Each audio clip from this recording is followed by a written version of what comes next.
The Philippines has a wet season and a dry season, or so the saying goes. Given the predictability of summer in particular, what measures can Filipinos take to protect themselves from the heat? In this B-side episode, I speak with Dr. Albert Domingo, the spokesperson for the Department of Health, on heat-related illnesses and how to recognize the symptoms for each. Hello, I'm Patricia Mirasol and I'm a multimedia producer at BusinessWorld. I am with the Department of Health spokesperson, Dr. Albert Domingo, for a discussion on the best ways to prevent, spot, and combat heat-related illnesses. Welcome, Dr. Domingo. Thank you so much, Patricia. What are heat-related illnesses for the record? There are three kinds of heat-related illnesses. They are all part of a spectrum. The first one is your heat cramps, and heat cramps would be characterized by abdominal cramps, also sometimes lower extremity or leg cramps. The body is essentially responding to its inability to thermoregulate given high temperatures and high humidity. After heat cramps, you can also have heat exhaustion. Heat exhaustion happens when the body feels tired, extra tired, more than the usual, and it is always in the context of being in a hot and or humid area. Then the third would be your heat stroke, which is the toughest of all of the three, because with heat stroke you could lose consciousness, again due to an inability to thermoregulate. Across these three things, one other problem that is also common would be your dehydration, because the lack of fluid can also result in the symptoms that we just mentioned. You mentioned earlier that dehydration is also one contributor to heat-related illnesses, or rather, it can also exacerbate one's risk for such illnesses. What other signs should we look out for when it comes to these three? It's mostly as mentioned, Patricia. The unique thing about these heat-related illnesses, they are serious, but the symptoms and the prevention are quite simple. It's really about the body being unable to thermoregulate. It's the same across all areas, across all kinds of presentations. It's about the lack of fluid, the inability to thermoregulate, which manifests in, shall we say, mental state changes, as with the heat stroke where you could lose consciousness. The extreme heat could be a factor in many other diseases. There are what we call heat-influenced diseases. If you ask me personally, it gets quite confusing because what's the difference between heat-related and heat-influenced? Insofar as the strict epidemiologic terms are concerned, the heat-related illnesses are the ones I already mentioned: heat cramps, heat exhaustion, and heat stroke. But you do have heat-influenced illnesses or heat-influenced cases, like for example, you could have a heart attack, a higher chance of a heart attack under this heat index prevailing over the country right now, because the physiologic stress or the amount of heat stress being applied to the body is sufficient to actually increase our blood pressure more than the normal.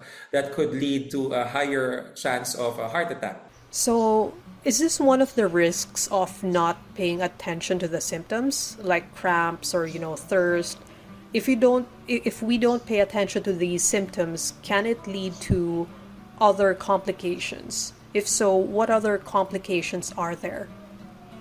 That is correct. Now, the challenge, Patricia, when it comes to, you mentioned, I like how you framed the question, paying attention to the symptoms. In your average working age, shall we say, physically fit, or even not physically fit, but at least physically able individual, it would be easy for us to notice the symptoms. Typically, I feel thirsty, I feel tired, I feel cramps, etc.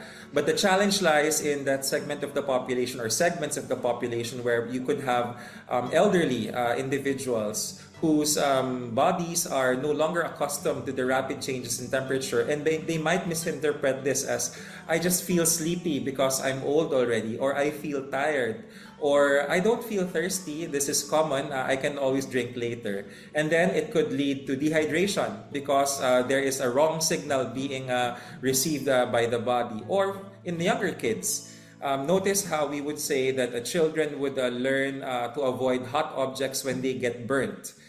But paraphrase that or apply that to the condition of high heat conditions. So we actually need adults to teach our kids that this is not normal, because to a kid who is experiencing his or her first summer or first episode of hot weather, and who hasn't been around for many years before this, they might think that this is normal. To us who have been around for decades, yeah, decades, because like I'm 41, so I can easily say that this is not the summer that I've been used to when I was much younger. So this is alarming.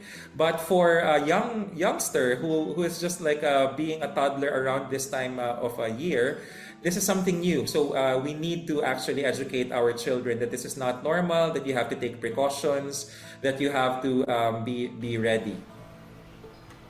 Talking a little bit more about remedies, I see people putting cold towels in their heads, and then there's also that belief that you can put ice cubes in your armpits.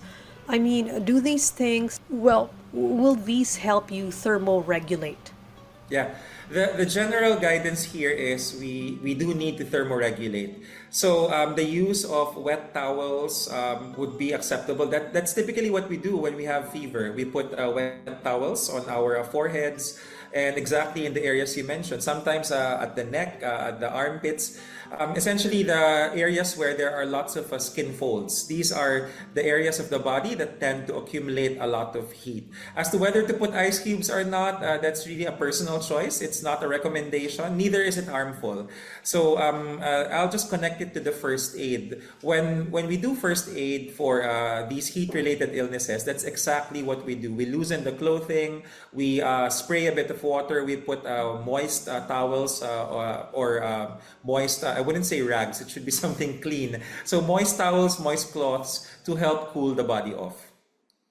So, at what point should people go to the ER? Is it when they faint? Is it when they start to feel like they're dizzy or have other neurological symptoms or such? Very good question, Patricia. The spectrum can transition fast.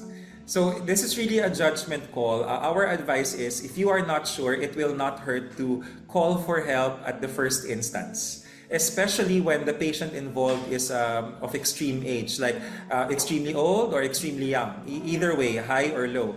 Because, for example, I did mention 3 stages, right? The heat cramps, heat exhaustion, heat stroke. It doesn't necessarily happen in that sequence. You can go straight to heat stroke.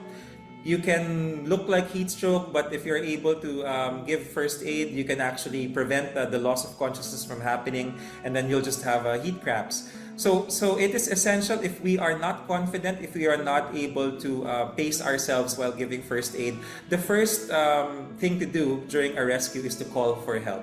It will not hurt, and actually that's the better choice to do. Thank you very much, Dr. Domingo. I don't have any other questions. Is there anything else you would like to share to our audience? Sure. You did touch on it earlier. I'll just expound. So we are now in a period of high heat, and this is where health and the environment will intersect.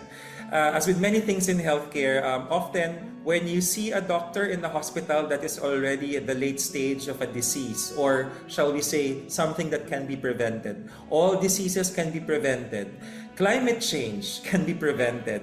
And this is where we lend our voice. We doctors in the Department of Health, not just doctors, but also health workers in the Department of Health, we are lending our voice and our support to our colleagues in environment and natural resources. When they say that we need to work on the environment and we need to prevent climate change, this is it. This is the opportune time. We lend our voice also to our colleagues in the Department of Energy when they speak about looking for alternative sources of energy that does not burn fossil fuels. Why? Because fossil fuels, the consumption of fossil fuels adds to greenhouse gases that will lead later on to climate change, that will lead to what we are feeling now. So thank you for this opportunity to connect everything. It's not just about the here and now, because in a few months we will feel something different. What our Pag-asa colleagues are telling us, La Nina is right around the corner. And maybe we will forget about the heat that is applied to our skin, but when the flooding starts, let's remember this is still climate change.